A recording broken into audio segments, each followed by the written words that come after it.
ഗുരുവിന്റെ മൊഴിയിൽ നിന്നൊഴുകും തിരുവചനം ഒരു മനമായി കേൾക്കാം, ഒരുമയോടെ പാടാം, അനുഗ്രഹമായി തീർക്കാം ഈ സുദിനം നമ്മിൽ വചനത്തിൻ കൃപയോടെ മുന്നേറിയിടാം. വിശുദ്ധ ലൂക്ക അറിയിച്ച സുവിശേഷം 14 അധ്യായം 26 തിരുവചനം.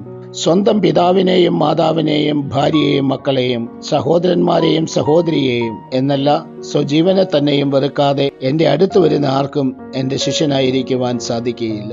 കാരുണ്യവാനും സ്നേഹനിധിയുമായ ഞങ്ങളുടെ നല്ല തമ്പുരാനെ, ശിഷ്യത്വത്തിന്റെ ആദ്യത്തെ പ്രിൻസിപ്പിൾ ഞങ്ങൾക്ക് ഇതിലൂടെ അങ്ങ് പറഞ്ഞു തരികയാണ്.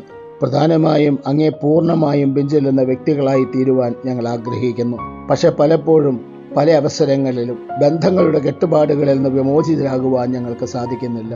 കർത്താവേ, ഞങ്ങളുടെ മേൽ കരുണയായിരിക്കണമേ. നമ്മുടെ കർത്താവ് ഈശോ മിശിഹായുടെ കൃപയും പിതാവായ ദൈവത്തിന്റെ സ്നേഹവും പരിശുദ്ധാത്മാവിന്റെ സഹവാസവും പരിശുദ്ധമ്മയുടെയും നീതിമാനായ മറിയൂസേപ്പിന്റെ മധ്യസ്ഥവും സകല മാലാഖമാരുടെയും സകല വിശുദ്ധരുടെയും സംരക്ഷണവും നൽകി സർവശക്തനായ ദൈവം നിങ്ങളെ ആശീർവദിച്ച് അനുഗ്രഹിക്കട്ടെ, ഇപ്പോഴും എപ്പോഴും എന്നേക്കും. ആമേൻ.